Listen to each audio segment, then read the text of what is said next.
also at the global level. And for instance, we were super proud where we were able to produce the first ever report endorsed by G20 leaders in 2023, focusing on cities. And the key theme was financing. The title of this report was Financing Cities of Tomorrow. It was under the Indian presidency.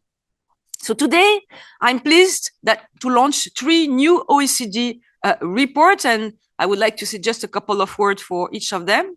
The first report focuses on mobilizing sustainable finance for regions and cities. This is the green one. You may find it on the website or at the entrance. Here, we find that the global market for green, social, sustainable, and sustainability-linked bonds, the so-called GSS plus bonds, has grown substantially in recent years, reaching around $877 billion in annual issuances in 2023. Problem, subnational governments only account for the moment for 6.7% of all this GSS plus bond insurance. So a key message from this report is that when some national government have the right fiscal room, it's not always the case, but when they have it, there is a scope for them to tap into this growing pool of finance to seek better terms than conventional debt. The second report, Harnessing City-to-City Partnership to Finance Urban Development. This is the blue one. This is a joint work between the OECD Center for Entrepreneurship, SMEs, Regions and Cities that we represent here, and the Development Cooperation Directorate.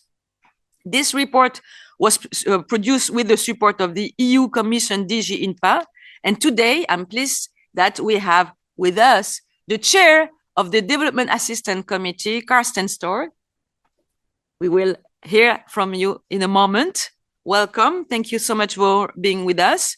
So this report that we produced jointly with the Development Cooperation Directorate show how cities can work together through decentralized development cooperation, the DDC, to strengthen financial management and planning and access new sources of finance. DDC flows, they represent only 3.5% of ODA, of global aid, but the good news is that they are on the rise. DDC flows have grown by 61% between 2015 and 2023. They now account for more than 20% of ODA in some countries like Spain and Czechia. And we have evidence that this partnership actually did deliver results. Over 75% of the 38 municipalities that responded to our surveys, they told us that their partnership helped them generate public or private finance. And 86% of them said peer learning helped them better manage and finance sustainable urban development. Third report, Financing Sustainable Cities in Southeast Asia, the white one. So this one was produced with the support of government of Japan and the Organization for Promoting Urban Development, MINTO. It's a very interesting case as this report zooms in on a region that is undergoing unprecedented and rapid urbanization. Cities in Southeast Asia, they must indeed invest more than ever in new infrastructure to accommodate 90 million new urban residents between 2018 and 2030, while adapting to mounting climate risk, floods, heatwave, and rising sea level. So in this report, we analyze more than 120 sustainable urban development projects to provide key lessons for policymakers. And it shows a clear need to broaden sources of finance with opportunities, for instance, to expand pension funds and a real estate investment trust to establish solid investor-based and stable long-term finance. And cities in this region can also make use more of what you know very well, but when we talk about that, it's not really yet well known in many countries. The land value capture instrument. They are really a great instrument to fund investment in public infrastructure. This is an area where we have invested a lot. we have produced a global compendium of land value capture policy in 2022. Yes, our friend George Marcati from Lincoln Institute of Land Policy was the one who alerted us about this very interesting instrument. And now we are discussing that with many countries. Yesterday, there was the Vice Minister of Indonesia of Housing and Land. We had a bilateral discussion, and we raised again, the opportunity of this instrument. He was very interested to learn more about that. So this is something that we flag in this report. This report also on Southeast Asia points to the need to strengthen planning and legal system to provide confidence to investors and protect against climate risk. Here, national urban planning system can be useful tool as well, and it's great that they have been adopted actually by 4 of the Asian 5 countries. So we hope that this report today discussion as well will inspire further action by government at all levels. Last point that I would like to make, of course, cities, they are critical actors, but of course they cannot act alone. They need support from central government to establish the right fiscal frameworks, ones that support responsible borrowing and a broad revenue base, to deepen capital markets and ensure that sustainable urban investment is rewarded, and to help some national government build the financial capacity and skills to take advantage of this. So I really look forward to hearing from all of you about how we can finance the cities of tomorrow. And now I'm pleased to give the floor to the chair of the Development Assistance Committee.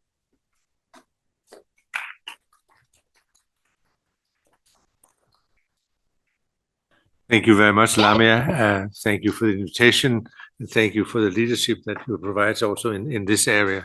So I'll start with the obvious. I'll start by saying that cities and regions are pivotal in financing and achieving the Sustainable Development Goals. It's an important statement because it puts focus where it should be put. Cities are home to half of the world's population. They are at the front line of climate change. They are acting both as major contributors to greenhouse gas emissions, but also as areas highly vulnerable to the impact of climate change. They're really at the center of attention. They account for 80% of the global GDP, more than 70% of global greenhouse emissions, and cities will only grow as urbanization continues all over the world. Yet, despite the centrality of cities, many local governments, many city governments, continue to face protracted challenges to access financing for sustainable development, particularly in the poorest countries. Rapid urbanization, population growth, and decentralization reforms are constraining already limited resources in cities and regions in developing countries. Financing needs for public infrastructure, for services, for maintenance are increasing without sufficient resource mobilization by many subnational governments from capital markets or subnational government revenue generation to match growing needs. While the session today will discuss many of these challenges and possible solutions to scale up finance for cities and regions, let me bring to your attention one area that intersects with our work in the Development Assistance Committee. That is, of course, Decentralized Development Cooperation, DDC, which is international development cooperation and financial contributions extended by subnational governments that can help overcome these challenges. DDC provides an opportunity for subnational governments in DAC countries, DAC member states, to share knowledge and benefit from peer-to-peer learning in areas where they have specific technical expertise, in areas like education, general public services, public administration, social protection, health, housing, all environmental protection at city level.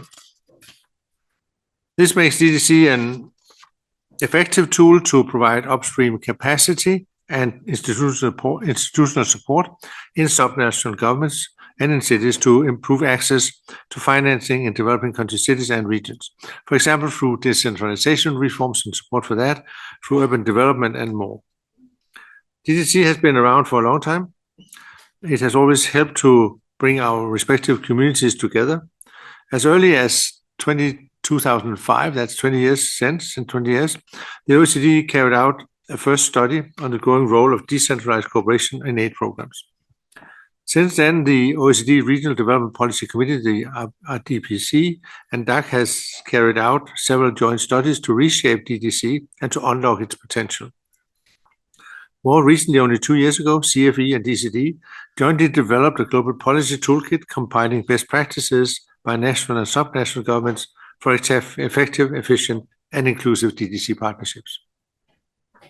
Until now, DDC accounts for only a small share, namely 3.5% of total official development assistance.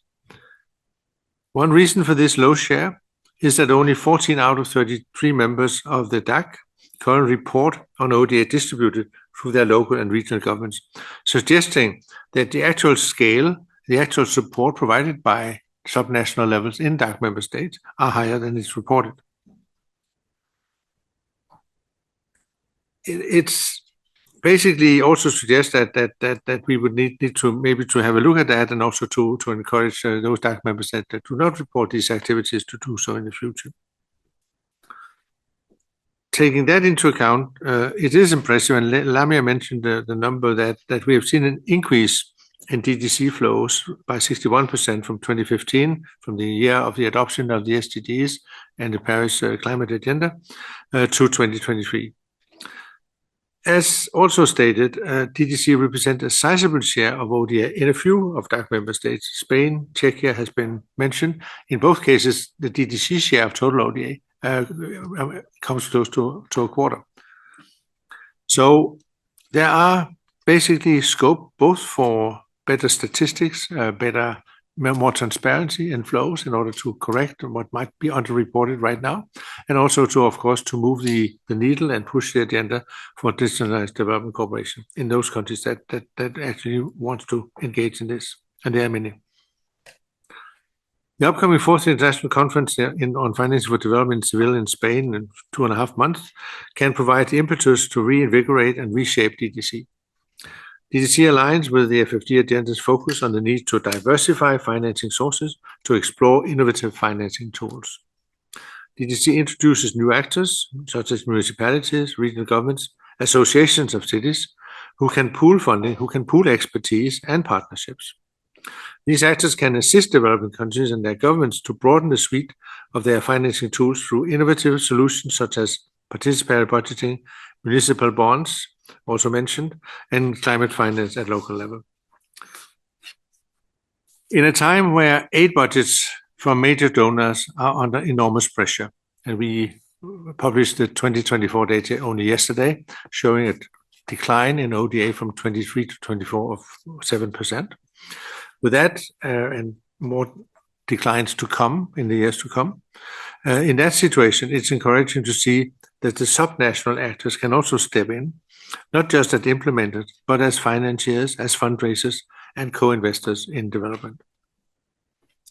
While they may not be able to replace central government's ODA, of course not, but DDC can add more granularity, more context, more continuity to the broader FFD landscape.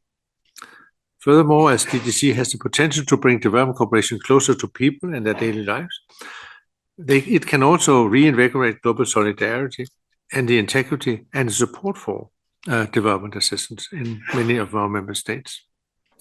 In conclusion, decentralized government cooperation, decentralized development cooperation is a powerful tool bringing together cities and municipalities and empowering them to drive localized, sustainable development through collaboration and through shared knowledge.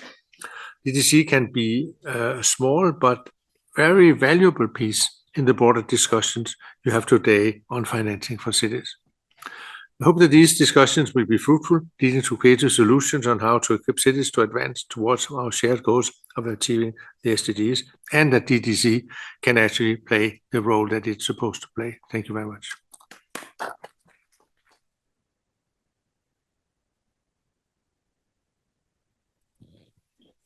Thank you very much, Lamia and Carsten, for this introduction, for highlighting the importance of this topic and launching these 3 very important reports today. So I will now move to the first session of the Finance Day of the Urban Days, so financing cities of tomorrow. My name is Dorothée Alain-Dupré. I'm the head of the Regional Development and Multi-Level Governance Division in CFE, OECD. I'm very pleased to moderate this session, which is co-hosted together with the SDSN Global Commission for Urban SDG Finance. I just want to remind you that the session is recorded. So if you have an issue with this, let us know. French interpretation is available. You can find the headsets on your table. So I don't need to remind you why this is such a critical topic. Lamia and Karsten just mentioned some of the structural financing challenges, but also some of the new ones in the very uncertain global economic context with rising trade tensions and risk of inflation, which will impact the finance of cities. We have a great line of panelists that I will introduce when I give them the floor in a minute. I want to thank really all of them for being with us today. We will have a session of 60 minutes, so we will need to carefully watch the time. We'll have 2 rounds of questions with our panelists, and then I hope to have a bit of time to interact with the audience. At the end of the session, Jenny Birch, who is co-director and professor at the University of Pennsylvania, as well as co-chair of the SDSN Executive Committee, will make a final wrap-up. Thank you very much, Jenny, for being with us. So just a few words of introduction from my side. As Lamia highlighted, this topic is, of course, central to our work at the OECD and in CFE. Financing-related issues we know very well are among the most politically sensitive. So having accurate facts and data on municipal finance is basically the basis of all our efforts. And that is exactly the purpose of the World Observatory on Subnational Finance and Investment, the WOFI, as we call it, that Lamia mentioned. It is an initiative which have been running for nearly 10 years now in partnership with the UCLG and many others, including UNCDF, the Development Bank of the Council of Europe, the French Development Agency, and others, many of whom are with us today. The WOFI provides comparable data and insights on local finance in 135 countries around the world. It is a public good accessible to everyone. And it would be great if we can put the link on the screen. I think we had a slide, but otherwise we will share it afterwards. We are currently preparing the next edition of the WOFI, which will be released next year in 2026. The observatory plays a key role in shaping our global narrative on local finance. And our message at the OECD is clear. We need a systemic approach to municipal finance and strong funding frameworks as a precondition for accessing financial instruments. And unfortunately, this aspect is sometimes overlooked by the international community. So without further ado, let me turn to our panelists for the first question. I think Andy just joined, so I will leave him a bit of time to rest, because he was supposed to be first. But so we will start with Alice. Alice Charles, you are Director for Cities, Planning and Design at Arup, a globally recognized consultancy dedicated to sustainable urban development. I also know that Alice was just named actually 4 days ago in the Business Post among the 100 most influential people in the property sector in Ireland. So many congratulations, Alice. So Alice, urban planning and infrastructure development are at the heart of the Sustainable Cities agenda, yet securing the necessary resources remains a major challenge. What are the most pressing constraints cities face for mobilizing private sector finance, according to you? Thank you very much. First of all, thank you very much for having me here today and looking forward to the discussion. So in terms of the situation right now, we face globally and indeed within the region in which we sit, a housing crisis, a climate crisis, and an energy security crisis. Yet the gap between the infrastructure we need and the funding that's available keeps widening. And the Global Infrastructure Hub a couple of years ago estimated that to meet the infrastructure need by 2040, we needed around $15 trillion of investment. So there can be some disagreement on the overall figure between the World Bank and others, but broadly, there's a huge gap. And the question is why? So if you speak to the investment world, they will say it's not a finance problem. It's a lack of bankable infrastructure projects. So they would say what they see is a lack of projects with the risk profile and structure to attract investment. And why does that exist? Well, that exists for a number of reasons. So first of all, what we see in many of our cities around the world is a lack of institutional capacity. So we often have generalist civil services. We also have generalists at the local authority level in many situations. And I'm an urban planner, and when I went to urban planning school, I didn't get training on finance. So the urbanists who are planning our future cities are not trained in understanding what it takes to finance infrastructure projects. So there's a capacity deficit. But also with that capacity deficit, we also see that our cities often don't engage both the finance sector themselves to understand what it takes to finance infrastructure, and that includes often the MDB sector as well, but also they don't talk sufficiently to contractors. And that is definitely a problem that we see. In terms of risk profile, there's many factors that give rise to that. But political risk is a very real risk as it relates to infrastructure projects. Infrastructure projects require long-term investment, and our political cycles are short. So what they actually require is cross-party support, and at the multi-level of government as well, because you will require sovereign guarantees from national government to borrow. So they need multi-level governance buy-in to an infrastructure vision, but equally they require cross-party support. We also see that there are risks that can present that, a city isn't actually responsible for. So if we look at some of the countries in Europe at the moment that border Russia, they face real geopolitical risk. So investors are not necessarily incentivized to invest in those countries because of geopolitical risk. But equally, corruption risk is a very real risk. So, investors want to be assured of the transparency of the public authority for which they're considering lending towards a major infrastructure project. And finally, the other constraint to attracting investment at the city level is that our cities have great difficulty in accessing international finance, as generally a sovereign guarantee is required from the Ministry of Finance level to enable them to borrow. Thank you very much, Alice, for recording the importance of the capacity deficit of cities, which largely explain the lack of bankable project indeed. So now turning to Christina Young, you are manager of the Cities Climate Finance Leadership Alliance at Climate Policy Initiative, CPI.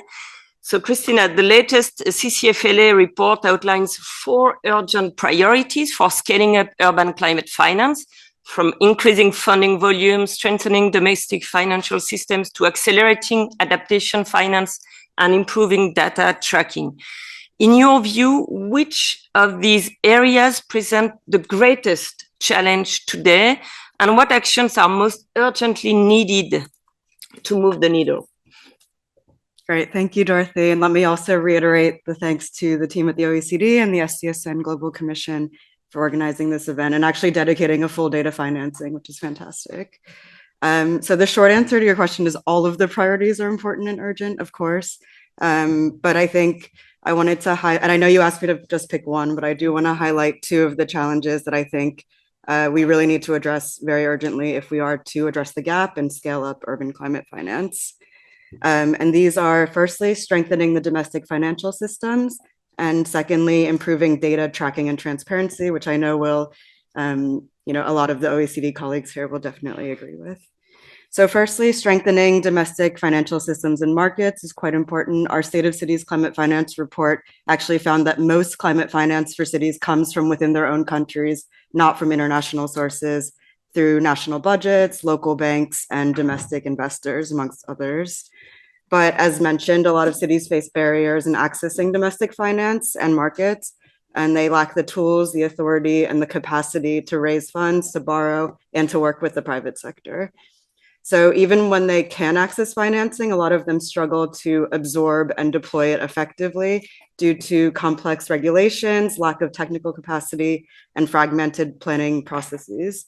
So here, national governments have a really critical role to play in increasing fiscal autonomy, enabling responsible subnational borrowing, and supporting cities in preparing investment-ready projects. At the same time, we need to build stronger partnerships with domestic financial institutions because they can offer solutions like blended finance, like guarantees, long-term loans to help cities really manage the risks that Alice highlighted and to attract better private investment. So to underpin all of these domestic systems, we also need better data. So the second challenge, of course, is improving data tracking and transparency. At the moment, despite a lot of efforts that are going on, we know that many cities don't know how much climate finance they receive. They don't know where it's coming from, and they don't know whether it aligns with their climate goals. This is a huge problem for investors as well, because without consistent and reliable data, they can't assess the risks and they can't identify which opportunities are bankable and the impact that's being made through climate investments or investments that they're interested in. So to address this, we need governments to embed city-level tracking into national data collection systems. We need financial institutions to develop tools that can link finance to the measurable outcomes that they care about and that affect their decision-making. And we need city networks and technical partners. Actually, they're already doing a great job of this, like GCOM, and supporting cities to build capacity and use data more strategically, not just for reporting, but also to advocate for further finance to be unlocked to support their climate plans and their ambitions. Finally, across the board, we need greater transparency and data sharing so cities, funders, partners can align efforts more effectively. So in short, stronger domestic financial systems, better data transparency and data collection go hand in hand. And to close the urban climate finance gap, we need to make sure that cities have both the right enabling conditions in place, but also the right information to lead and to take action. Thank you. Thank you very much, Christina, for highlighting the urgency to strengthen the domestic financial systems and the importance of data tracking. And we are very pleased that the OECD to be part of the CCFLA initiative to advance this agenda. I will now turn to Mr. Itsuhiro Miura. You are Deputy Director General for City and Housing at Japan's Ministry of Land, Infrastructure, Transport and Tourism, where you oversee international relations and policy development in housing and urban development. You are also our delegate from Japan in the Regional Development Policy Committee of the OECD. So, Itsuhiro, given your leadership at the MLIT, how is the Japanese central government supporting cities in accessing adequate funding and financing for sustainable infrastructure and resilience, urban infrastructure and resilience? And in your view, what are the key challenges and opportunities in strengthening sustainable urban infrastructure finance in Japan? And how can national policy help local governments to accelerate the climate action? Thank you, Dorothy. In Japan, one of the major challenges is strengthening resilience against natural disasters, especially earthquakes and tsunamis. To address this, the government has developed a legal framework for a long-term national plan for building resilience. Under this plan, both central and local governments are working together to invest around 150 million euros over a 5-year period. In addition, we are allocating approximately about 10 million euros every year for climate change mitigation. I believe what's important here is that having a clear strategy and outlook from the national government, local governments are also able to make stable and forward-looking investment. I can't speak for other countries, but in our case, this mutual trust between central and local governments plays an essential role in shaping policy. Perhaps relationships between governments are not so different from relationships with people. Everything begins with trust. And let me share one specific initiative our country is taking to address climate change. Urban greening is a very effective way to tackle climate issues like the heat island effect. So right now, we are working to encourage private developers to add more green spaces in their urban development projects. If Emilit, my organization, approves our company's plan to create green space, they can receive interest-free loans and subsidies from the government. Such policies require coordination with international institutions. For example, when a plan is certified, companies can gain extra ESG credit under GRESB, Real Estate Sustainable Benchmark, as you know. I mentioned the importance of trust, but when it comes to encouraging private sector investment, I believe the key lies in how effectively we design incentives. I believe that's the most important role expected of central government. Thank you.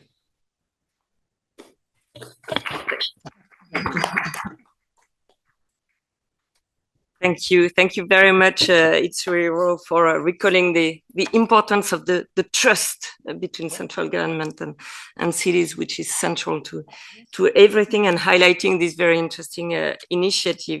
So I will now turn to David Jackson.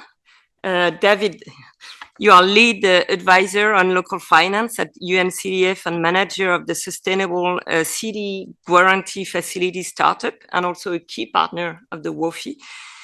So David, the needs to access long-term affordable financing for sustainable infrastructure is particularly pressing in cities in developing economies. What are the particular constraints these cities face regarding the national and international environments? Well, thank you very much for that question. I'd like to, and thank you very much for this invitation. I'd like to focus on two parts of the question. You talked about long-term and affordable. And I think in our experience, sometimes international finance is not able to provide that service to developing country cities. Often loans are very difficult. Often it tends to be equity, and equity doesn't always work for the city. So given that fact, we need to look at the structural features of the domestic situation that is impeding developing country cities to move forward. I'd like to highlight 3.5 elements of that. One, it's been touched on before, but domestic capital markets in developing countries do not really work for infrastructure finance. If you look at many OECD economies, that's a source. Institutional finance is a source of infrastructure funding. That's not working in many developing countries. And so you get the Bangladesh paradox, for example, a country of almost 200 million people without a single subway system, without a single public transport system, but many cities of over 1 million people. Now, those cities can develop projects which on the face of it can generate a revenue and repay a loan, but they will never be able to borrow because of the conundrum of any borrowing that they do goes onto the sovereign balance sheet, and the Minister of Finance won't allow that. And in any case, in today's world, it's getting very, very difficult to access international capital. So we have to look at domestic capital markets. And this requires political commitment. In our experience, unless the government is able to really take this on, it won't happen. But we had a success in Tanzania. It was a 5-year process, but the president committed to developing a domestic capital market for infrastructure finance. And last year, we launched the Tanga Water Bond, $23 million, issued by a local government on the Dar es Salaam Stock Exchange and oversubscribed in Tanzanian shillings without adding a single cent to the debt. So that has to be the way forward. Now, Tanzania wants to do 6 more of those, but the fact it took 5 years to do it shows the structural constraints. So the second point in terms of structural constraints, this issue of guarantees, and that's where the EU has really shown leadership through the Global Gateway and EFSD Plus in putting forward now the Sustainable City Guarantee Facility. And the idea here is to try to develop a way in which there can be some kind of offshore guarantee that risk shares with central government to reduce this aversion to guaranteeing or supporting projects like the Tanga Bond, which in the end went ahead without any guarantee at all, because the note from the IFC was too onerous and Garantco wasn't able to come in on time. So we had to go ahead without that. But if you had a market leading guarantee that would support these kind of transactions and was a way to kind of mitigate any burden on the sovereign balance sheet, that would really be a way forward. And we're building that now with the European Union. So thank you very much to them.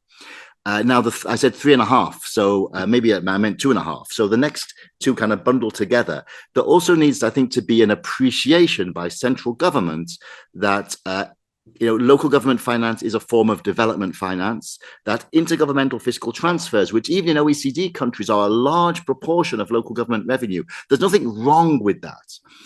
Often there's a feeling, as we grow, we can reduce our payments to local governments, we can bring the private sector in. Yes, do bring the private sector in, but that doesn't mean that intergovernmental fiscal transfers are no longer important. Even New York receives a huge amount of subsidies. So there needs to be ministers of finance need to see local government finance as a vehicle for development, national development goals, and need to wake up to this is my final point, to have multiple fiscalities. So it's not a problem for Bangladesh if Dhaka becomes a fiscally sustainable place that can borrow and support itself and be so that's not a threat to the national sovereignty for that to happen. In too many developing countries, there's one fiscality, the central government, and that's it. So those are my points. Thank you.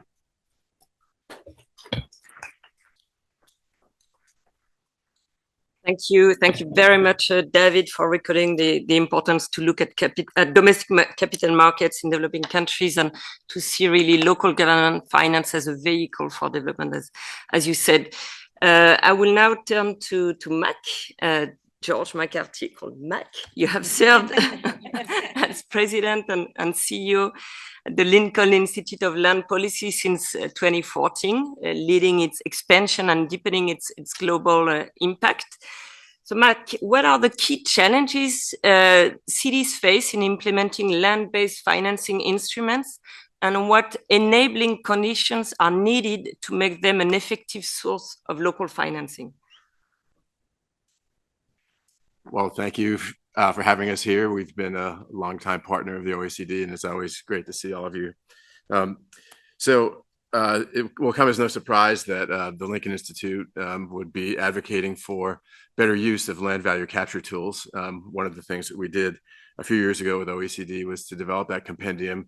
Part of the charge for this session was to identify innovations in finance to be used to support the development of cities or the building of infrastructure for the coming growth of cities over the next 20 years. But land value capture is not an innovation. It's been around since the Roman Empire, but unfortunately, it's never been used to its fullest extent.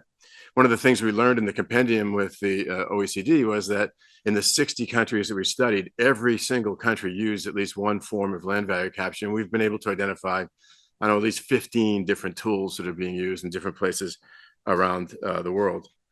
But one of the things that we've encountered is kind of a complete lack of both knowledge, political will, and capacity to use these land value capture tools.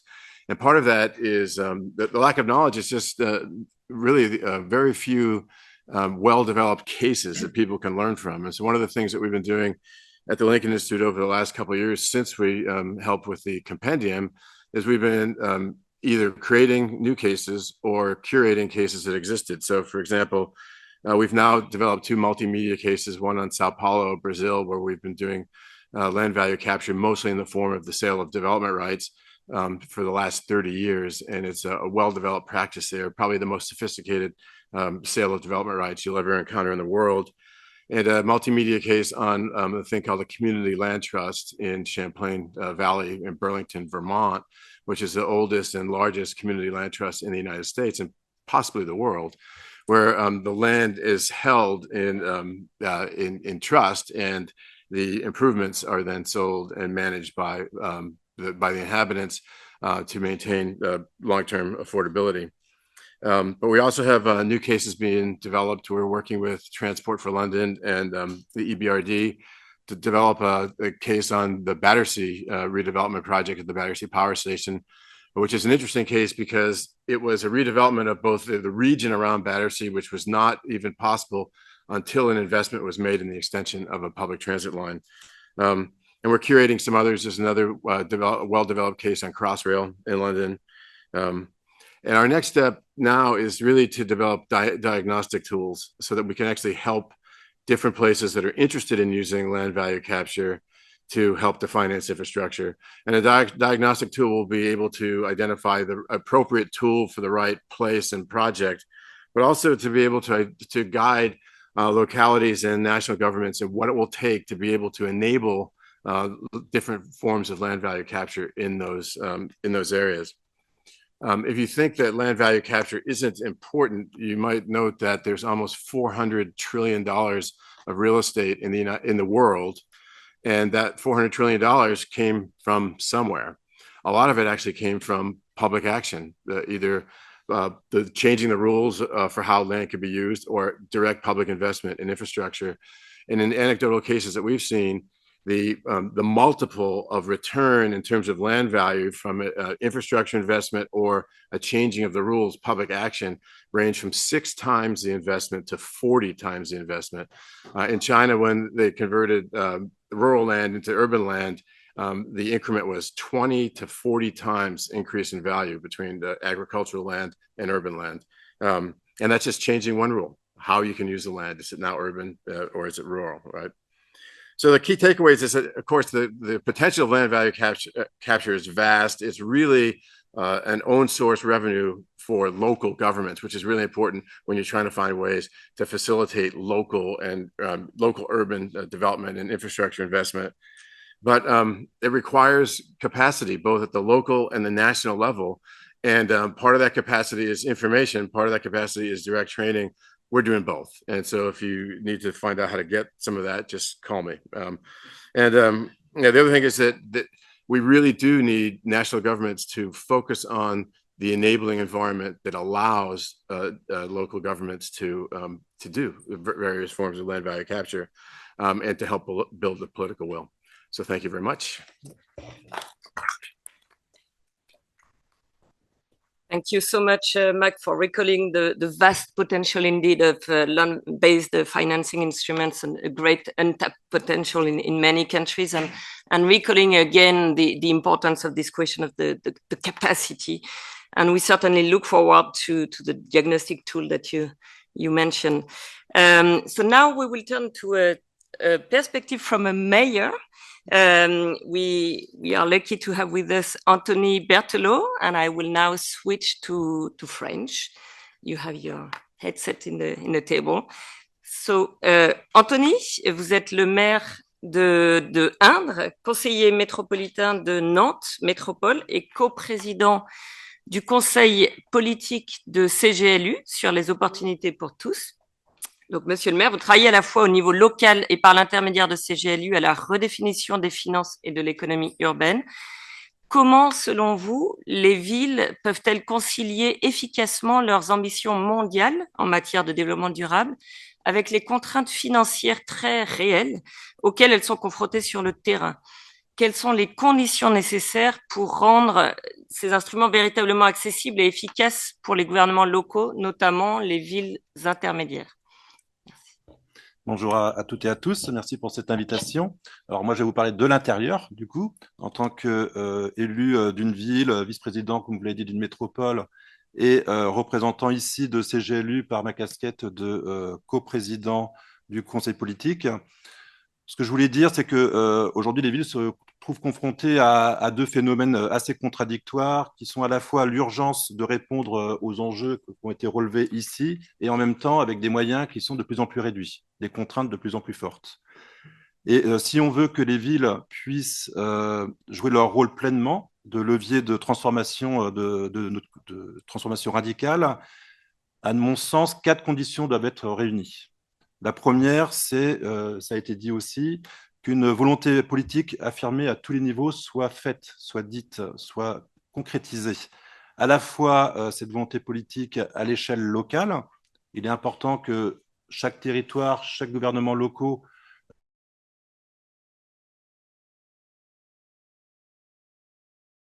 ait conscience des défis auxquels ils sont confrontés, où on a besoin d'un soutien très affirmé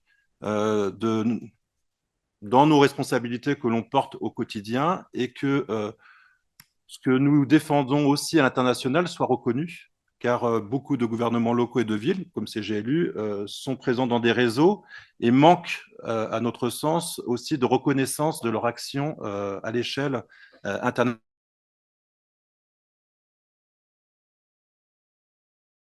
nationale et à l'échelle des gouvernements. Notre action permettrait d'atteindre au moins 70% des ODD. Comme quoi, on a besoin des villes et de notre présence auprès des populations. Donc, à mon sens, pour que l'action locale soit possible, il faudrait simplifier les procédures administratives, renforcer l'ingénierie technique et financière locale, en comptant par exemple sur la coopération décentralisée, qui peut être un outil aidant, et puis créer des mécanismes d'accès direct via des banques de territoire et de développement ou des plateformes nationales qui intégreraient les collectivités locales. Cet enjeu est crucial si on veut que les petites et moyennes villes qui portent des initiatives ambitieuses puissent être au rendez-vous. Enfin, au-delà de la disponibilité, il est important aussi de s'interroger sur les priorités que nous choisissons de financer. Parce que nous continuons à financer des projets qui utilisent des énergies fossiles où on s'oriente pleinement sur les ODD comme il est défendu, et ce qui n'est pas forcément le cas aujourd'hui dans les appels à projets. La troisième condition, c'est une gouvernance multiniveau cohérente et articulée. Donc, l'articulation entre les différents niveaux de décision, locale, régionale, nationale et internationale, est encore trop défaillante. Il s'agit de permettre à chacun de jouer son rôle de manière complémentaire. Et cette cohérence doit aussi être territoriale. À l'échelle de nos territoires, il faut qu'on agisse aussi de façon beaucoup plus large que au regard de notre ville, par exemple. Agir avec les territoires autour. Lorsqu'il y a une grosse ville, il peut y avoir des territoires un peu plus petits. Ce que nous, on appelle à Nantes l'alliance des territoires, et bien qu'on puisse agir de façon coordonnée et coopérative entre nous, ce qui permettra aussi d'avoir des projets plus innovants et plus porteurs pour les populations. Et enfin, le quatrième point, une reconnaissance plus forte de l'innovation locale pour atteindre ces ODD. De nombreuses collectivités sont déjà à la pointe de domaines stratégiques. Je citerai pour la France Bordeaux sur l'économie sociale et solidaire. D'ailleurs, elle accueillera le forum mondial de l'ESS en octobre prochain à Bordeaux. Et Nantes Métropole aussi sur le développement économique responsable et la RSE. Et à titre d'exemple, Nantes Métropole agit pleinement auprès des réseaux des villes européennes pour que le levier de la commande publique soit pris en considération, notamment lors de la révision de la directive européenne qui est en cours. À l'intérieur, on souhaiterait par exemple systématiser les clauses environnementales et sociales dans les marchés publics européens. Un autre exemple, qu'on puisse prendre en compte les externalités économiques et sociales de l'achat, en intégrant dans l'analyse des offres les effets multiplicateurs de l'achat, création ou maintien d'emplois, recettes fiscales, moindres dépenses sociales. Et ça, ce serait des éléments aussi de transformation et qui permettraient d'agir localement pour l'atteinte de ces ODD. Sachant qu'on parle de levée financier énorme, la commande publique pour Nantes Métropole, rien que pour la collectivité Nantes Métropole, c'est 3 milliards d'euros de commande publique sur 5 ans. C'est des sommes assez incroyables. Donc, si on souhaite pouvoir agir, il faut que ces politiques locales, qui sont des laboratoires d'innovation publique, puissent être mises en valeur sur la scène internationale. Elle constitue la base d'une diplomatie territoriale proactive, capable de faire entendre la voix des territoires dans les négociations globales. Je vous remercie.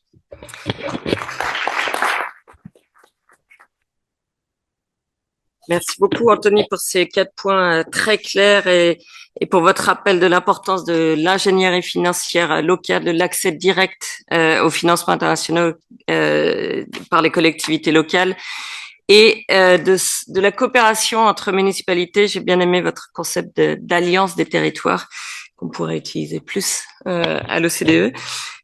Donc, merci beaucoup. Et pour la dernière question du premier of the first round, I'm back to English and to Andy who made it with his Eurostar a bit late. Thank you so much, Andy, for joining. So, Andy Deacon, you are co-managing Director General of the Global Covenant of Mayors for Climate and Energy, GCOM, where you oversee strategic initiatives to advance local climate and energy action in cities worldwide. City networks like the GCOM play a very important role in supporting local climate action by facilitating multi-level collaboration and supporting capacity building. So from your perspective, how can international cooperation help address the challenges cities face in financing their climate commitments? Thank you so much. And I was worried you were going to continue in French, which I could manage, but the audience would appreciate it better in English, I think. So 3 key points to make. First of all, to say that international cooperation is key for building a stronger case. So GCOM, working together with Arup, published research at the time of U20 and COP29 at the end of last year, showing that cities could close 40% of the gap to Paris Agreement aims if municipal action was more fully and better recognized within international processes. And some of you will know the statistics well. We ask our 13,500 plus cities to report their activity to us every few years. And in terms of emissions pledges that are contained within climate action plans, now more than 80% of our signatory cities have committed to deeper levels of emissions reduction than their respective national government. And more than half of those cities have committed to deliver that on an advanced timescale compared to the national level. So the ambition is there, and our work is to help link what's happening at local level, as others have said, through effective multi-level governance to action at regional and national level with a strong focus on implementation. So building a stronger case is number one. Secondly, then I think we can also present a more compelling regional or transnational picture to investors, development banks and others by working together and cooperating internationally. And we're doing just that next week with a group of the multilateral development banks on the margins of the spring meetings in Washington. So we ask, or we give cities an opportunity to report to us information on projects for which they're seeking investment. So our 2024 global snapshot got data from 600 cities in more than 75 countries, and they disclosed more than 2,500 climate-related projects through the CDP ICLEI track platform that were seeking a total investment of more than $86 billion. And that's a growth of close to 25% on the previous year. So the investment demand from cities is growing and growing very rapidly. And to my colleague from Japan's point, across resilience, as well as across emissions reduction. And 86% of those projects are actively seeking funding, and 40% of them are in emerging markets and developing economies. And they face a very specific set of barriers and challenges that others have set out very well. Water, transport and energy efficiency are the top categories of projects coming forward. And I know we heard from other mayors in previous days of urban days around the importance of the urban water agenda in Morocco, for example. But international cooperation is providing this mechanism to bring this aggregated understanding of investment need at urban level and to present that to national and international organizations. And then finally, that international cooperation is providing new opportunities for more meaningful engagement. Just last week, GCOM signed a new 5-year MOU with UN Habitat on innovation in the urban climate space, building on GCOM's Innovate for Cities program.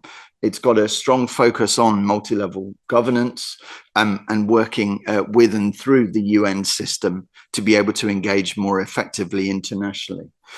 We also had a group of mayors sign an open letter to the MDBs last spring a very positive response, again received around the time of COP29, and we're working together with them in particular this year to look at issues including adaptation finance and to bring meaningful commitments forward in international fora like COP30, but looking also beyond that horizon. So three kind of key opportunities and ways in which we're taking that individual data, but collectivizing a response at international level. Thank you.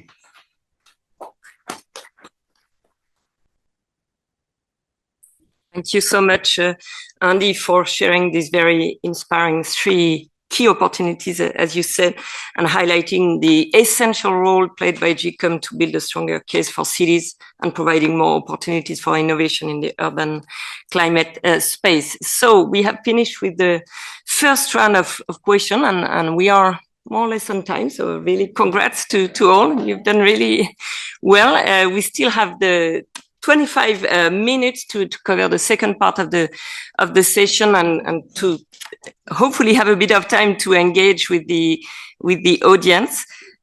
So we'll start with Alice. Alice, your organization is working with the diversity of cities in Europe to integrate sustainable finance mechanism into urban planning. Can you share successful good practices which could inspire other cities? Thank you very much. I realized as the discussion was happening that I should have had a chat with George in advance, and I should have had a chat with Andy. And so we coordinated some of our talking points as we were, as I'm now going to talk about some of the same things. So I won't talk about the GCOM example, but so I will talk about three other examples. So one example is my colleagues in Copenhagen are currently working on designing the fifth line of the metro. And I want to talk about the model to enable that to happen. And I can think of another city in Europe who started talking about building a metro at the same time and is still in the planning stage. So if we contrast two European cities, one is actually on the fifth line of a metro and the other still hasn't started. So what is the model to finance the metro? So very cleverly, the government decided to pool their land assets, establish a special purpose vehicle, and leverage domestic finance to borrow to build the first line of that metro. Once they built the first line of that metro, they then started both urban regeneration for critical sites in the center of the city, but equally building new neighborhoods. So they developed housing around their stations. But equally, they made sure that they put in a utility corridor along the backbone of that transit infrastructure. So it's a very simple model. It's a systemic approach to delivering infrastructure. It is land plus rail plus property plus utilities. And I think I'd really like to encourage you to think about those models of how you can systemically deliver infrastructure. Of course, if we look at the MTR model in Hong Kong, it's very similar. So there you have two mechanisms to deliver major public transit, but equally you're able to deliver other types of infrastructure. I see Lynn O'Grady in the room from the EBRD. So the second example has got to relate to the work that her and her amazing team are doing with the Green City Action Plan programme of the EBRD. And we've been lucky enough in Europe to support her with quite a few of those Green City Action Plans, most recently in Agadir. In fact, we both should have been in Istanbul earlier this week to launch the Istanbul Green City Action Plan, but unfortunately issues prevented that. And also we've done them in other cities like Vilnius, also Warsaw, Tirana, Sofia, etc. So we've been lucky enough to work with Lynn and team in that work. And what are Green City Action Plans? She will explain it better than I will, and you can talk to her during the break. But in essence, it is critically important if you are going to attract investment in your city that you have a clear vision, you have a clear pipeline of projects, and you have a realistic approach to ensure that you have the actions and policies put in place to actually attract investment. And in the context of what the EBRD is doing, they're helping a city understand their critical priority infrastructure projects that they will need to bring forward to enable their city to transition and be green. And it's sort of make sure that you're doing a reality check on those infrastructure projects. They're not the, sort of political baby of the mayor. They're actual real core projects that need to be delivered to transition the city. Now, the third one overlaps a little bit with George. It's something that we're doing with C40 and urban partners at the moment. And one of the things we realize is it's critical to focus on transitioning our neighborhoods in cities if we are going to meet our climate objectives, but equally if we're going to realize compact urban development. So in C40, there's a Green and Thriving Neighborhoods program, and we've been assisting them with that work, initially creating a framework, then working with cities to set up pilot initiatives across those cities. But now the third aspect is working with C40 and urban partners in terms of how do you finance green and thriving neighborhoods? And we have to look back to look forward. So actually what we're doing at the moment is deeply studying three different cities in Europe. One is a mega city, which is London. One is an industrial city, which is Milan. And one is a Scandinavian city, which is Copenhagen. And what we're looking at deeply is some of the critical redevelopment or urban regeneration projects that have happened in the last 20 years and understand their success factors. And I'm going to touch upon London because we share Battersea, but the three projects that we're deeply looking at in London are first, King's Cross, second, Battersea Power Station, and third, Elephant and Castle. So three different types of urban regeneration projects. Understanding the success factors. The success factors are many, and everybody has talked about it here. First of all, political will. Second of all, the fact that multi-levels of government were prepared to work with each other. As we look historically in the UK, for example, you had what was called English Partnerships, now the Homes and Communities Agency, working hand in hand with the Regional Development Authority and the local authority, so the GLA and the borough councils, to form a multi-headed arm of government that could work together to ensure they had the capacity to bring forward projects. But equally, they worked really hard on engaging financiers and contractors early to understand what was needed. In those examples, what we found was pension fund finance was absolutely critical. And because you needed long-term finance, and notoriously real estate finance is short-term as opposed to long-term, and looking for high returns. And you're looking at long-term investment, but you get long-term returns in relation to urban regeneration projects. For those pension funds, in terms of those that had the appetite to take risk in those particular examples, what we found was more domestic focused pension funds were willing to take the initial risk. And as the project got off the ground and was successful, then international pension funds were prepared to pull in. So this work will be released later this year. What I will say is if we look at Battersea Power Station, from it was closed until somebody was able to occupy the first apartment in that site, that was 43 years. So, and we're talking about success factors. So if we are to ensure that those urban regeneration sites don't take 43 years to progress, we need to start working on them right now because they actually represent the medium and long-term supply to address our housing crisis in our cities across the world. Thank you.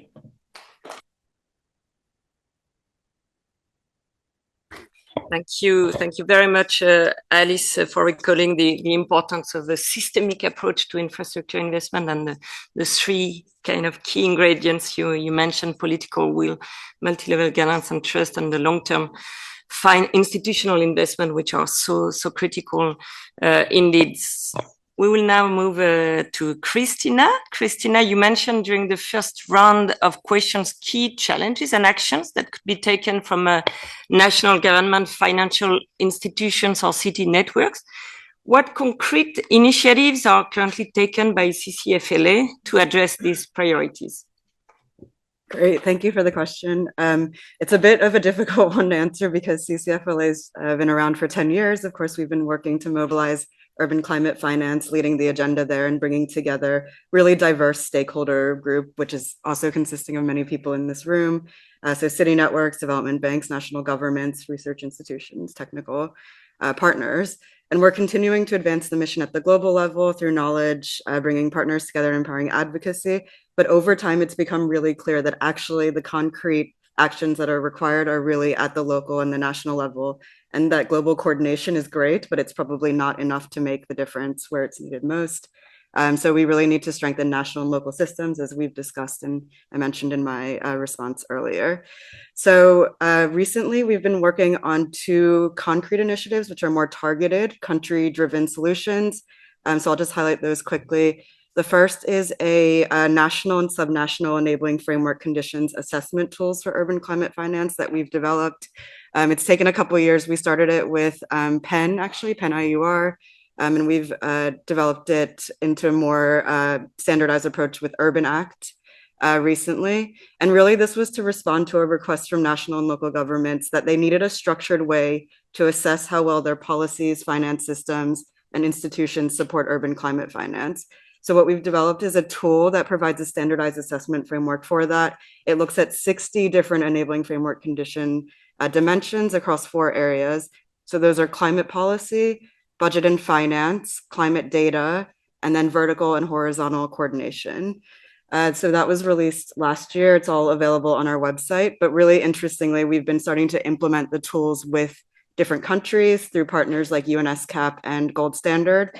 So we're implementing them currently in Indonesia, India, the Philippines, and Fiji. And I actually just found out yesterday that we're going to be implementing them in Argentina with CIPOL, the UN Economic Commission for Latin American Caribbean. So that's very exciting. And even in these quite early stages of piloting, we're already seeing some good outcomes. So in India, the tool and through the discussions helped to uncover coordination gaps between the ministries of housing, climate, and finance, and highlighted opportunities to the local government officials like municipal bonds, which city officials had never heard of before. It was quite new to them in general about municipal finance, but climate finance especially. And in Fiji, as a result of this enabling framework conditions assessment process, local data is now going to be integrated into the national greenhouse gas inventory, which wasn't being done before. So we're really seeing improvements in the alignment between local and national systems there. And actually for the cities in Fiji, none of them knew that they were eligible for climate finance. They kind of thought it was like a far away concept kind of in the ether in the international space. So really the awareness raising there has also been significant. So yes, it's a very good diagnostic tool and a capacity building entry point, especially for smaller and intermediary cities, which were mentioned, as they're often left out of national climate finance planning. So they can use this tool to really understand where they can better advocate to their national governments. The second initiative that we've been doing more locally are the CCFLA local hubs, which are really focused on coordination and project activation at the country level, kind of bringing to the benefits of the countries everything that the CCFLA global network does. So we launched our first hub in Central Asia in 2023. It's been running for the past 2 years. And we've been focused on financing of buildings decarbonization in Uzbekistan and Kazakhstan. So over the 2 years, we've brought together CCFLA members working in Central Asia, national stakeholders in cities to conduct joint research trainings. And we brought everyone together during a major forum in Uzbekistan. And we found that actually a lot of these players had never talked to each other before, and certainly not in the context of climate finance and energy efficiency improvements and buildings decarbonization. So we've already seen a key outcome that the hub has aligned the key project preparation actors like GCOM, Felicity, and the GAP Fund into a unified project pipeline that's accessible to the cities where they actually had never been in touch before previously. We also developed with all the partners a virtual training course on project preparation for local government officials, made available for publicly in Russian and in English. And hopefully, as a result of the forum, we're going to have 2 coordinated EOIs to the GAP Fund. And at the forum, we had actually GCOM and GAP Fund colleagues really handhold the cities through filling out the application process, showing them how easy it is, and that's something that they'd never even thought about doing before. So that was a quite significant outcome. But yeah, just 2 initiatives reflecting how much strength there is in partnerships. A lot of people have mentioned that already over the past days, bringing stakeholders together at the local level, because through that, we can really enable the policy reforms and coordination that's needed to unlock finance for city level climate action projects. Thanks.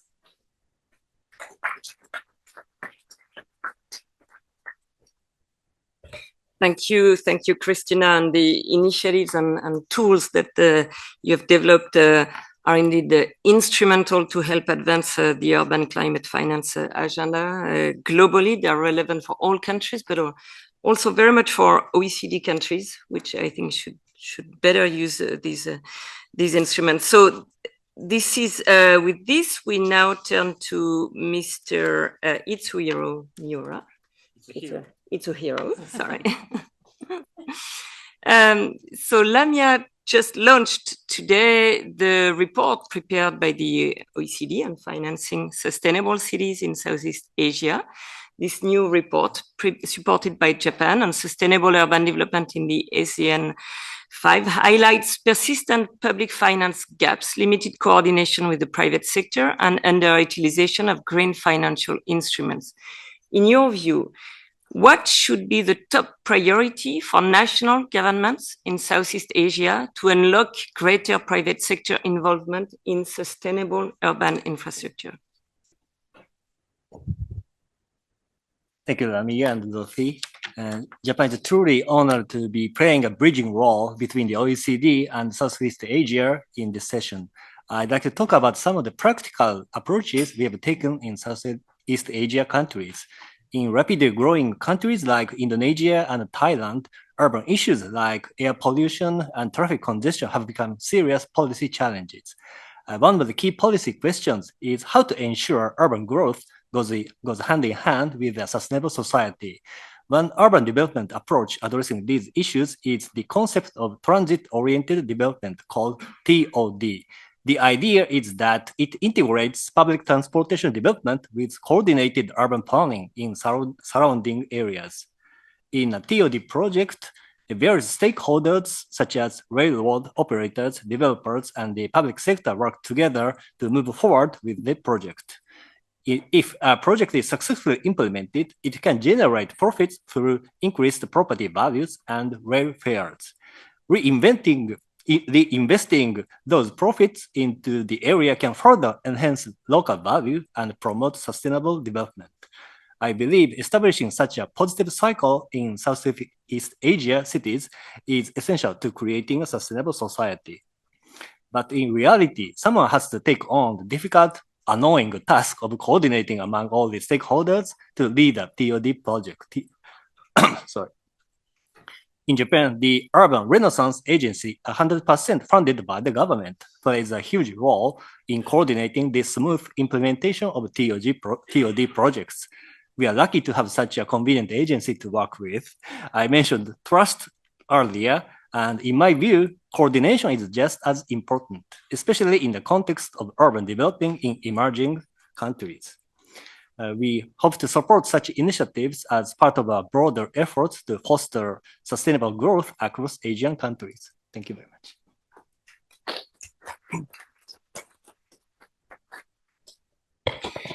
Thank you so much, Itsuhiro. And I just want to recall that the report is available online on the OECD website, so you can all have access to it. So now, David, what innovative financing approaches is UNCDF exploring to increase local government's access to climate adaptation finance, such as the adoption of international standard mechanisms? Thank you very much indeed for that question. And, I think it's becoming quite clear. We're not allowed to say it, apparently, but it's highly unlikely that we're going to meet the Paris Agreement targets. So, mitigation is very, very important, but adaptation becomes critically or even more important. Now, local governments have a comparative advantage in adaptation, and adaptation is inherently local. It's a public good. It's a myth to think that it can be, you can bring the private sector in and solve the problem of adaptation. You mentioned the Romans and land value capture. Since the Egyptians, climate adaptation has been a public provision, whether it's irrigation, drainage, or what have you. So it's a local activity. It's cross-cutting. And what we've developed is an international standard that is now being applied to various degrees in 25 countries. It's called the ISO 14093 for performance-based climate resilient grants using intergovernmental fiscal transfers. This is actually registered under Article 6.8 as a non-market approach. So Article 6.8 of the UNFCCC agreement is not about the carbon markets. It's about non-market approaches, which are principally adaptation-oriented approaches for public goods, which are essential for the economy itself to exist. Now, this ISO standard enables governments to provide a top-up financing to local governments, riding on top of the existing intergovernmental fiscal transfers for climate adaptation. So once the local government receives this, they can use it in any ways. So it can leverage enormous benefits. It can even be used as the public part of a PPP. But unless the public part of the PPP is there's no PPP. So you actually, but it can also be used to strengthen roads, to improve irrigation, etc. So this year, in the next edition of the World Observatory of Subnational Finance and Investment, we plan to, with the support of OECD and UCLG, of course, to actually monitor the countries that are applying this standard, how it's going and how it can be rolled out. And the idea is, this is not a project. I'm not saying this on behalf of an institution or a particular donor. Once you have a global standard for this kind of thing, then if countries begin to align themselves with that standard, then you can start to see, right, so they can raise more money and you can start to see, okay, perhaps if development assistance is starting to fall back, maybe corporate social responsibility can pay into that standard. Maybe some kind of international levy on shipping fuel that some countries are discussing can pay into a fund, which then goes to meet the countries that meet that standard. So you're able to mobilize other forms of funding in order to meet that standard. So I think that's the one mechanism that we're working on. Just before finishing, I'd like to mention, make a link between this and the previous session. You mentioned Copenhagen and the way that they're dealing with that transport link. So that's exactly the point. It's not going to be like a bankable project one by one by one. It's actually an integrated approach that requires this systemic system that they've put together in Copenhagen. So I think when it comes to countries like Bangladesh or others, that's the kind of way forwards. Because if even in Denmark, if the international finance is too risk averse to finance the subway system, as you pointed out, how's it going to be elsewhere? So there really needs to be building these domestic systems and seeing intergovernmental fiscal transfers as providing the public part or the public good for the economy to be able to flourish going forwards. Thank you.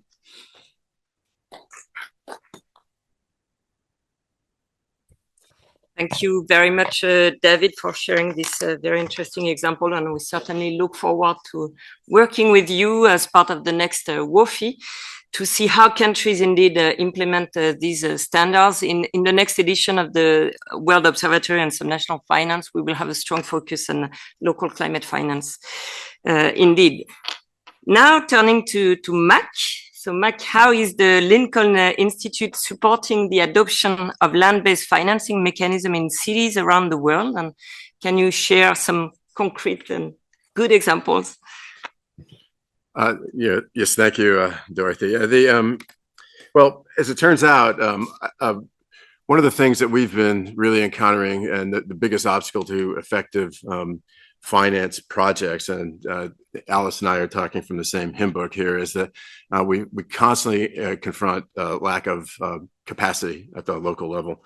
And so one of the things that we've been doing is trying to find ways to more effectively blend public, private, and mission-driven capital, we call philanthropic, but it can be mission philanthropic capital, or maybe P4s, right?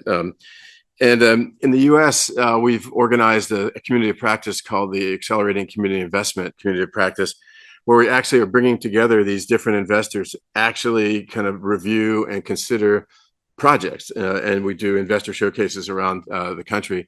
And the most important thing that the learning that's come out of that is the lack of a shared language between the impact investors, the mission investors, the public investors and the private investors. And more often than not, it's actually just getting everybody on the same page. Then we also did a deeper analysis of what we call capital-led strategies, which has been kind of the main vector through which philanthropic investors are trying to get things going. And one of the things that the philanthropic investors are constantly kind of frustrated by is the fact that they come in with money and nothing happens, right? And so in that analysis, another one of our centers, the Center for Community Investment, created a thing called the Capital Absorption Framework, which is now a playbook for these public-private civic actors, typically what we call new civic coalitions that come together to actually create a pipeline of investable deals.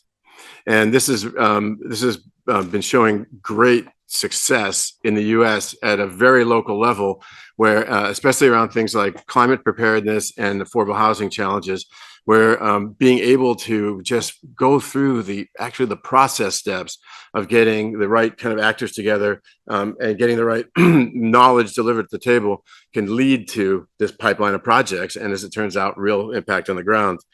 But I keep coming back to the question you asked me yesterday, or you're asking us yesterday, which is what is the role that national governments can play?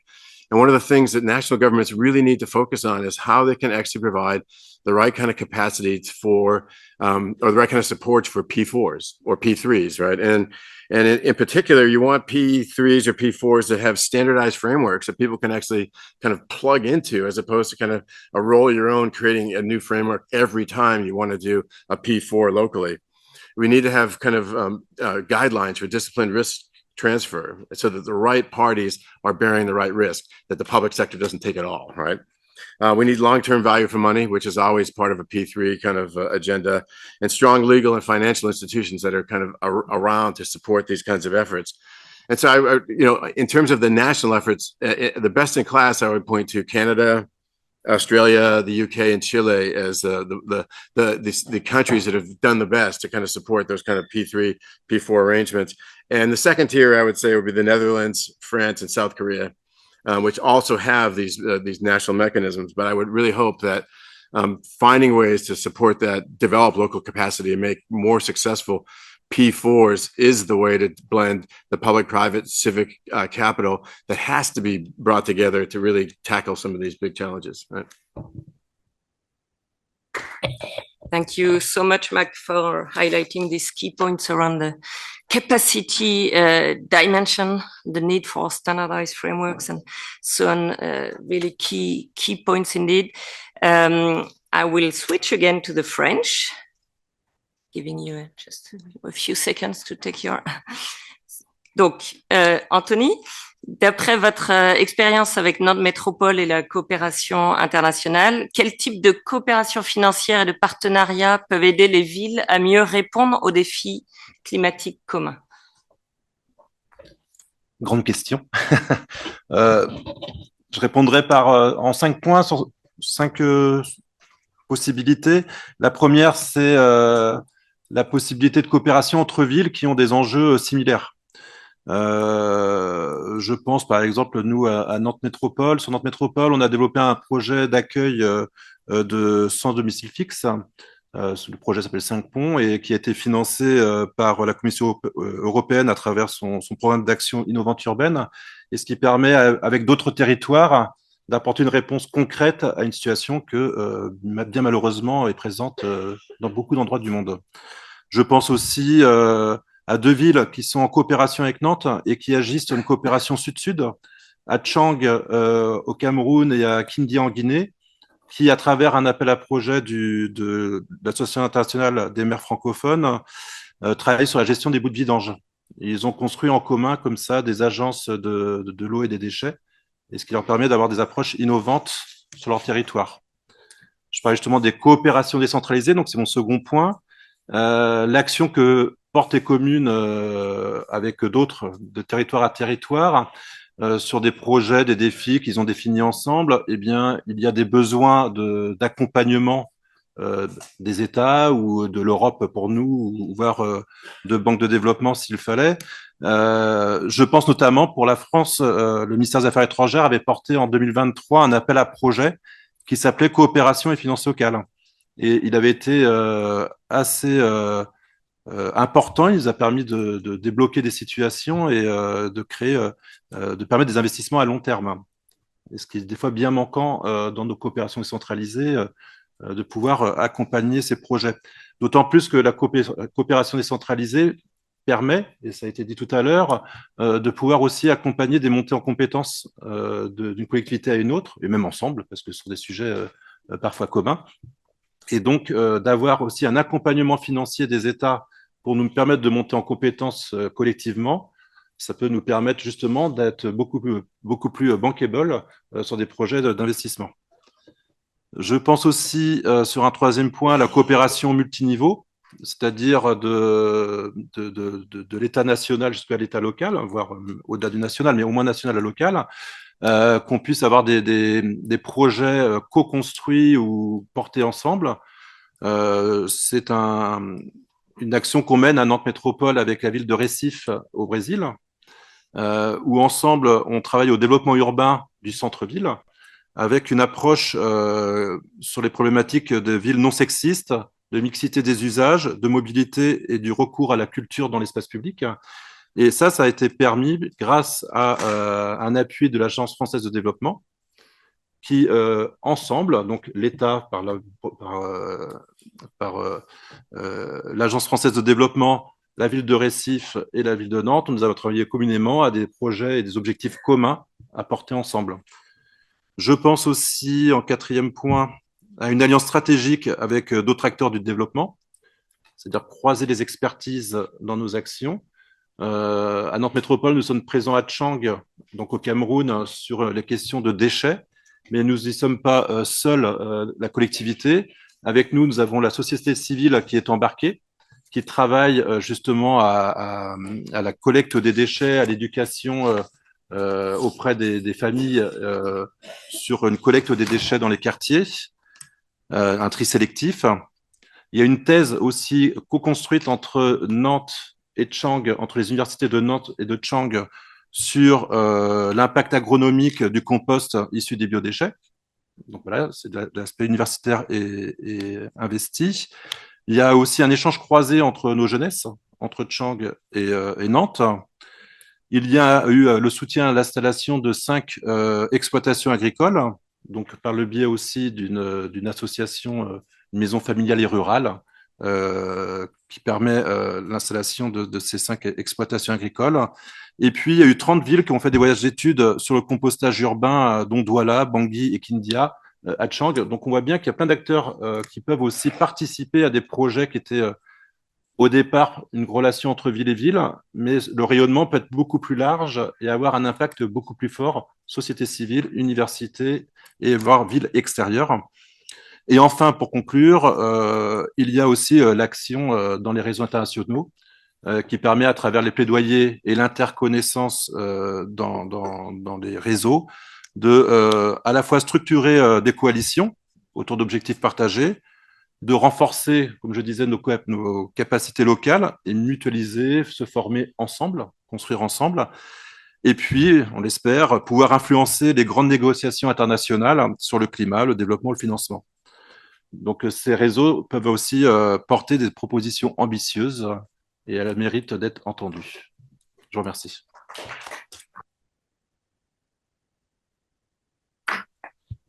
Merci beaucoup, Anthony, pour souligner tous ces exemples très, très intéressants de Nantes Métropole.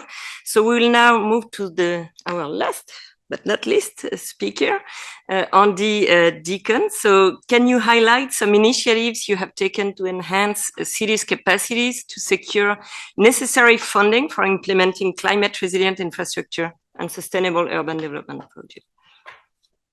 Thank you so much. Just a couple of examples very quickly. One to say is we conducted some research a few years ago with Bloomberg Associates, which showed that without chief financial officers on board, that projects would not move ahead so quickly. And that led to the establishment of a CFO, chief financial officer network with a group of African cities. That activity has been expanded in the last couple of years to increasingly bring in, started by C40 for the larger cities, but now increasingly bringing in GCOM members who are typically smaller secondary and tertiary cities, again, many of whom are rapidly urbanizing, but who face some of the same challenges. And conversations are getting going with development bank partners also to mirror that approach and to establish a network in Latin America of engaged CFOs. So there are some key opportunities, but we know that that is a structural barrier, both siloed thinking within local government, the ability to overcome that. But if a project proposal or plan that's talking about issues like financial risk sharing comes onto the desk of a CFO who doesn't understand the merits or otherwise of a sustainability project, then it's not going to go any further. So that's one key way in which we and other partners who are in the room are looking to build that capacity at local level and expand. You also heard a little, I think yesterday, about the importance of multi-level governance. The CHAMP pledge has 75 engaged national governments working to increase the urban content of their NDCs. Within that, two specific things on the finance side. We're working in multiple cases to explore the concept of national accelerators for local climate finance. So country platforms are the cool kids at the moment. Everybody's thinking about establishing them or looking at opportunities. But we see for climate projects a specific ability to move ahead, work getting underway in Brazil, Morocco, starting to explore work in Kenya, and also looking to advance work in the Philippines during the course of 2025. And again, working with both public and private sector partners in those locations and some key events planned during the course of the year. The final thing I will say is very important to do some of that very early stage feasibility and pre-feasibility work as well. And the City Climate Finance Gap Fund has been instrumental in that. GCOM has been playing a role in providing some support to the World Bank in support of their Gap Fund objectives. The clue is in the title of the fund. There really was a gap. There was a needs assessment of GCOM cities back in 2018. And one of the key ones that was identified was moving from a citywide climate action plan to very localized projects, and then linking those together into project pipelines and being able to conduct that feasibility work to get over the valley of death and have more compelling cases to present to investors. And the value of that early stage technical assistance can't be underestimated. So just three very different examples there on multi-level governance, on early stage technical assistance, and on capacity building. But we and other networks who are in the room looking to expand capacity, capability, and access to finance for local governments around the world. Thank you. Thank you so much, Andy, for these three very interesting examples and insisting again on this capacity question and recalling the importance of the CHAMP initiative indeed. So with this, it finishes the panel, but we will still have Jenny, and I don't know, I don't think we have time to open for a question. I would love to open, but I will be killed. But if we may just ask each panelist one sentence, because we will have the ministerial meeting next month in Warsaw, Regional Development Policy Committee meeting at ministerial level, and one sentence you would like to convey for ministers, how to finance cities of tomorrow. Sorry. And also it will help a bit Jenny in the final wrap up. So maybe we can just follow the table, or those who want to intervene. I mean, it's yeah. Oh, sorry. Yeah. One sentence. As I mentioned, building trust and strong coordination among stakeholders are key to success. That's it. You can guess mine. Make a meaningful commitment to multi-level governance. And if you haven't committed, sign up to CHAMP. In this Dodge world, take a systems approach to infrastructure delivery. So land plus transit plus housing plus utilities. I'd say assess and strengthen your national enabling conditions to unlock local access to finance. I'd say build local capacity, and as an example, look at the South African Treasury's city support program. I would say, dear Minister of Finance, please see the transfers to local governments that you make as risk reduction for climate adaptation that will build your economy and align with the ISO standard. Ce n'est en français. Juste pour dire que les villes sont prêtes. Donnez-nous une place aux tables de discussion et un accès au financement. Et je pense qu'on atteindra plus vite les ODD. Thanks so much to all of you. And now I am pleased to turn to Jenny Birch, our discussant that I. So Jenny, I think this rich panel has given a lot of food for thought. The floor is yours for the final wrap-up of. Thank you very much, and thank you very much for coordinating and organizing this. I would say that there are 2 points I want to make. Number one, you have the right people around the table to provide the information and expertise that we need. We have national government, we have local government, we have private sector, we have city networks, we have UN, we have technical bodies of expertise, which I'll call CPI and OECD and Lincoln Land Institute. There were 5 themes that came forward here, and that's my second point. The first theme was we must have political will, trust, national vision, and so forth if we're going to have the cities of the future. Second theme, we have to have the enabling environment that would allow this, and this everyone spoke about this, ranging from having proper competencies to have access to integrated government to thinking about systems, situations, and so forth. The third item that came through, of course, it was capacity at all levels, local capacity, domestic capital markets, national capacity to understand what they're doing, and so forth.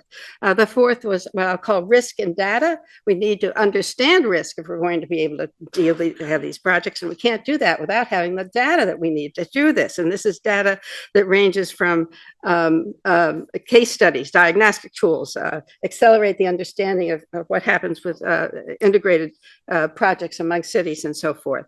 And the last item, of course, is a whole list of tools that do exist. We don't need to innovate a whole bunch of them. They do exist. They're guarantees. There's land value capture, there's blended finance, there's bonds, there's incentives, there's procurement rules, there's SPVs, PPPs, and having pipelines. That's it.